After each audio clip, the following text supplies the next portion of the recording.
आपके सामने एक किस्म का शिर्क रखना चाहता हूँ जो इस दौर में आप समझे कि सबसे बुलंद, यानी कि ये जितनी भी हमने इक़साम शिर्क की पढ़ी हैं इसमें सबसे क्लाइमेक्स पे ये शिर्क पहुँचा है। और उस शिर्क का जो सबसे बड़ा सिंबल है कुरान के अंदर वो फ़िरौन है। फ़िरौन के सामने मूसा अलैहिस्सलाम का जो वाक़या है ये तकरीबन 1300 क़ब्ल मसीह का है और हज़रत दाऊद उसके बाद आए हैं। यानी कि मूसा अलैहिस्सलाम ने जिस कौम को फ़िरौन से आज़ाद कराया और उसके बाद वो कौम शाम और फ़लस्तीन में आके आबाद हुई, और उसके बाद फिर जब उनका उरूज आया तो वहाँ पर हज़रत तालूत है, हज़रत दाऊद है, हज़रत सुलेमान है, जो यही काम कर रहे हैं जो मैंने आपके सामने रखा कि नबूवत का काम कर रहे हैं पूरी दुनिया के ऊपर।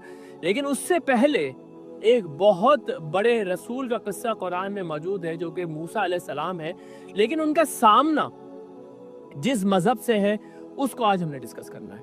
और वो आप समझे कि ये जो भी ज़ाहिरी शिर्क है उसका ये क्लाइमेक्स है। फ़िरौन जो है या मिस्र के जो हुक्मरान हैं इनका मज़हब किया था जिनके ऊपर हज़रत मूसा अलैहिस्सलाम भेजे गए। यहाँ पर दो कॉन्सेप्ट मैं आपके सामने रखूँगा जो इससे पहले अभी तक हमने टच किए, तो बहुत मुख्तसरन टच किए हैं। एक कॉन्सेप्ट है ट्रिनिटी का, ट्राइन गॉड का, ट्रायड, डिवाइन ट्रायड जिसको कहते हैं, यानी कि तीन खुदाओं के ज़रिए से किसी एक तसव्वुर को मानना। आपके जहन फौरन चले गए होंगे ईसाइयत की तरफ, लेकिन कोई आदमी ये सोचे कि ईसाइयत के अंदर ये अकीदा कैसे आया। ये अकीदा यहाँ से आया ईसाइयत के अंदर। जब हम ये हिस्ट्री पढ़ेंगे तो हमारे सामने ये बात वाज़ह हो जाएगी किस तरह से रोम के अंदर हज़रत ईसा अलैहिस्सलाम के मज़हब को तब्दील करके ट्रिनिटी बना दिया गया, जो कि क्रिश्चियनिटी के तौर पर आज हमारे सामने है। उसके अंदर एक चीज़ और है जो अभी तक हमने नहीं पढ़ी है, जो हम अगले हफ्ते पढ़ेंगे, जिससे कि ये होली घोस्ट का तस्वर हमारे सामने बिल्कुल क्लियर हो जाएगा।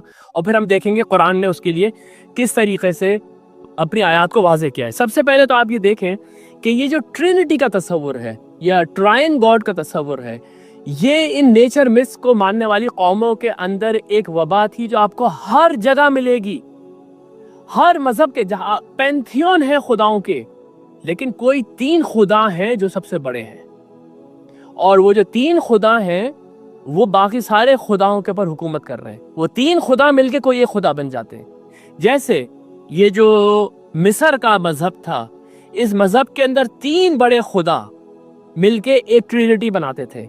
इन खुदाओं के नाम क्या थे ये मैं पहले आपके सामने जिक्र कर चुका हूँ, दोबारा दोहरा रहा हूँ कि सबसे बड़ा जो खुदा था वो ओजायरिस था। ये God of after life and fertility, वही जो आप समझे कि उस दौर के शिर्क है उसी का मज़र था। उसकी बीवी है आइजिस। ये जो आइजिस है ये क्या है? ये मदर गॉडेस है, इसका जिक्र भी मैं आपके सामने कर चुका हूँ। इनका बेटा है हॉरस, और हॉरस जो है वो गॉड ऑफ किंगशिप है, यानी कि इस हॉरस के मानने वालों को सिर्फ बादशाहत मिलेगी, और ये आसमान का भी खुदा है। यहां से जो एक बहुत बड़ा तस्वर पैदा हुआ वो था डिवाइन राइट्स ऑफ किंग। कोई एक खानदान क्यों एक मुल्क पर हुकूमत कर सकता है? क्योंकि उसको खुदाओं ने मुंतखब किया है हुकूमत करने के लिए। आपकी मजाल नहीं हो सकती कि आप जाके कहेंगे नहीं मैं भी किंग बन सकता हूं, नहीं, उसको खुदाओं ने चूज किया है। इसी तरीके से जो फिरौन है, फिरौन हॉरस जो कि किंगशिप का खुदा है, वो जमीन पे उसका अवतार है, वो जमीन पे उसकी मैनिफेस्टेशन है। इसलिए मैंने आपके सामने वो जो एक सील शुरू में शेयर की थी जिसके अंदर ये फिरौन खड़े हुए हैं और गाय की परस्तिश कर रहे हैं, उस अगर आप तस्वीर को दोबारा गौर से देखें जो आज भी इजिप्ट के म्यूजियम में मौजूद है, वो ये कि फिरौन के ऊपर एक फैल्कन उड़ रहा है। वो फैल्कन जो है हॉरस है, और उसकी आंख आई ऑफ द हॉरस वो सबको देख रही है। ये वो तस्वुरात हैं जो कि इस कौम के अंदर मौजूद थे, जिसकी वजह से फिरौन का बेटा ही बादशाहत करेगा। इसी तरह से आपको बहुत सारे ऐसे वाकयात मिलेंगे कि एक बादशाह जो इसी तरह के डिवाइन राइट्स रखता था, उसकी कोई औलाद ही नहीं है, तो उसके 13 साल के बच्चे को किंग बना दिया गया। क्यों? क्योंकि किंगशिप तो इसी कौम के अंदर रहेगी। इसी तरह की आपको सोलर डायनेस्टीज इंडिया में मिलेंगी, फारस में मिलेंगी। ये उस दौर का इतना बड़ा शिर्क था जिसने आम लोगों का इतना बड़ा इस्तेहसाल किया था, और ये डिवाइन राइट्स देने वाले इनको ये प्रीस्ट होते थे। ये प्रीस्ट कहते थे हाँ ये जो है ना ये डिवाइन राइट्स रखता है किंगशिप के। एक और बहुत बड़ी ट्रिनिटी, वैसे तो आप अगर सिर्फ इस लफ्ज को सर्च करेंगे कि एंशिएंट रिलीजन्स में ट्रिनिटी क्या है, तो आपके पास सफ़ों के सफ़े खुल जाएंगे। मैं सिर्फ चंद जो हमारे मतलब की है वो लेकर आया हूँ कि हिंदुइज्म में इस वक्त जो ट्रिनिटी है, हिंदुइज्म का मैं जिक्र इसलिए करता हूँ कि मैंने आपके सामने ये बात पहले भी रखी हुई है कि नेचर मिथ्स के ऊपर मबनी जो भी मज़ाहिब है उनकी सबसे अच्छी डॉक्यूमेंटेशन कि वो किस तरह के मज़ाहिब थे, आज हमारे पास वेदास और उपनिषद और रामायण और ये महाभारत के अंदर ही मौजूद है, जिससे कि हम समझ सकते हैं कि पूरी दुनिया पे किस तरीके के तस्वुरात मौजूद थे इस तरीके के मज़ाहिब में। त्रिमूर्ति का जो तस्वर है, जो आज भी बहुत फेमस है इंडिया के अंदर, यही मज़हब जो है वो प्रीच किया जाता है, यही मज़हब जो है उसका गलबा है, वो ये है कि वो 3 खुदाओं को मानते हैं, त्रिमूर्ति। जैसे ऊपर ट्राइन गॉड्स थे इजिप्ट के, इसी तरह से ये त्रिमूर्ति है। ये त्रिमूर्ति कैसे वजूद में आई, ये तो इंशाल्लाह ताला हमारे अगले सेशन का मौजू है। मैं सिर्फ आपके सामने ये रख देता हूँ कि ये त्रिमूर्ति के तस्वुरात के साथ और कौन से तस्वुरात वाबस्ता है जो पूरी दुनिया में फैल गए। त्रिमूर्ति के अंदर असल में ये ट्रिनिटी इसलिए मानी जाती थी कि एक तो ट्रायंगल जो होता था वो एक तरीके से कंप्लीटनेस शो करता था, कि ट्रायंगल का मतलब ये कि आपने एक चीज को कंप्लीट कर दिया, और इससे अमूमन ये कोई भी जो भी कॉस्मिक एक फंक्शन होता था, जैसे खुदा ने कैसे कायनात बनाई, वो 3 फंक्शन के जरिए उन्होंने उस तस्वर को मुकम्मल कर दिया। इंसान की जिंदगी क्या है, वो जिंदा होता है, वो मरता है, उसके बाद दोबारा जिंदा हो जाता है। ये जो cycle of life and death है, इसको मुकम्मल करने के लिए एक ट्रायंगल के तौर पे एक ट्रिनिटी बना दी, जो कि ये ओजाइरिस, आइसिस और हॉरस की ट्रिनिटी है। ये बेसिकली इसको सिग्निफाई करती है।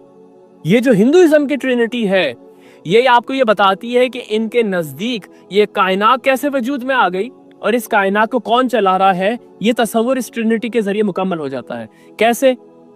इस ट्रिनिटी के अंदर जो पैदा करने वाला खुदा, उसका नाम है ब्रह्मा। ये बात मैं आपके सामने पहले रख चुका हूं कि ये जो प्रोनाउंसिएशन है, इस तरह के 3 कॉन्सेप्ट्स हिंदुइज्म में मौजूद हैं। एक तो ब्राह्मण है, वो अल्टीमेट रियलिटी है, वो ओनली सुप्रीम गॉड है जो सबसे ऊपर है, जिसका तस्करा इंशाल्लाह ताला अगले हफ्ते हम करेंगे। उसके बाद एक प्रोनाउंसिएशन है ब्राह्मण की। ब्राह्मण जो है वो इनका चीफ प्रीस्ट है और सबसे बड़ी जात है इनके यहाँ। और अब ये ब्रह्मा है, ये लॉर्ड ब्रह्मा है, ये मैनिफेस्टेशन है खुदा की, यानी ये वो खुदा है जिसने कायनात को क्रिएट किया। उसके बाद दूसरा खुदा है विष्णु, ये वो है जो कायनात को संभाले हुए है। जो तस्वुर हमारे यहाँ रब का है वो इनके यहाँ विष्णु का है। और फिर क्योंकि ये बिलीव इस बात पे करते हैं कि हर चीज साइक्लिक है, मरती है, उगती है, तो इस तरह से पूरी कायनात भी मर जाती है और उसके बाद दोबारा पैदा होती है, तो एक मारने वाला है वो शिवा है। ये 3 जो कॉन्सेप्ट्स हैं, इन कॉन्सेप्ट में जो चीज समझने वाली है वो ये कि ये लोग इस बात पे बिलीव करते हैं कि ये जो विष्णु है, ये जो सस्टेनर है इस कायनात का, ये अपने अवतार जमीन पे भेजता है। इस जमीन के ऊपर जब भी कोई बुरा वक्त आता है, वो इंसान की शक्ल में जमीन पे आता है या किसी भी एक मखलूक की सूरत में जमीन पे आता है। 10 के करीब इसकी इनकारनेशंस हैं। यानी कि इस दौर के अंदर जो एक और जिद्दत इस नेचर मिथ के मजहब में पैदा हुई, वो एक तो divine rights of the king because of the Trinity, और उसके बाद द इनकारनेशन ऑफ गॉड्स, खुदा खुद जमीन के ऊपर आ जाते हैं। जैसे कि फिरौन इनकारनेशन है किसकी? हॉरस की। इसी तरीके से इनके यहाँ जो बड़े बड़े आप समझे खुदा हैं, जैसे राम है, राम जो है वो इनकारनेशन है किसकी? विष्णु की। उसके बाद कृष्णा, जो लॉर्ड कृष्णा है, जो इनके यहाँ सबसे ज्यादा पूजे जाने वाला डाइटी है, वो क्या है? वो इनकारनेशन है किसकी? विष्णु की।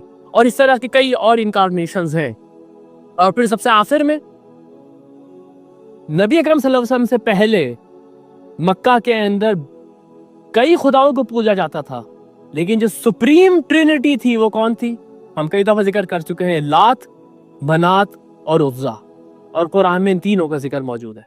3 के अंदाज में जिक्र मौजूद है, क्योंकि इनसे बड़ी कोई देवियां नहीं थी। और ये क्या थी? पहले भी मैं आपके सामने रख चुका हूं। लात जो है ये फर्टिलिटी की गॉडेस है, और मनात जो है ये डेस्टिनी की गॉडेस है, और उज़्ज़ा जो है ये पावर और प्रेडिक्शन की गॉडेस है। इसके बाद आप ये देखेंगे कि ये जो इनकारनेशंस हैं, इनके साथ एक तो ये तस्वुर वाबस्ता है کہ یہ کسی خدا سامنے اوتار ہے اور وہ خدا کا تعلق سورج کے ساتھ ہے. تو یہ جو سورج کی پوجا ہے یہی اصل میں ہر جگہ پر ہے. جو حضرت سلیمان علیہ السلام نے ملکہ سبا کو خط لکھا تھا کہ تم سورج کی پرستش چھوڑ دو، جو قرآن میں آیت موجود ہے لا تسجدوا للشمس ولا للقمر، وہ جو ہم لوگ سورج کے اگتے ہوئے اور سورج کے ڈوبتے ہوئے نماز نہیں پڑھتے، یہ اس دور کا سب سے پرومیننٹ مذہب تھا کہ سورج سے متعلق کچھ تصورات کے وہ کچھ خاندان کے اندر اس کی پاور جو ہے وہ مینیفیسٹ ہوتی ہے انکارنیشن کے طور پہ، اور پھر سولر ڈائٹیز، اور اس کے بعد پھر سامنے وہ بادشاہ موجود ہیں. اس لیے آخر میں بالکل آپ کے سامنے یہ بات رکھنا چاہ رہا ہوں کہ موسیٰ علیہ السلام کے جو واقعات قرآن میں موجود ہیں وہ اس سارے تصورات کی نہایت ہی خوبصورت ڈپکشن ہے.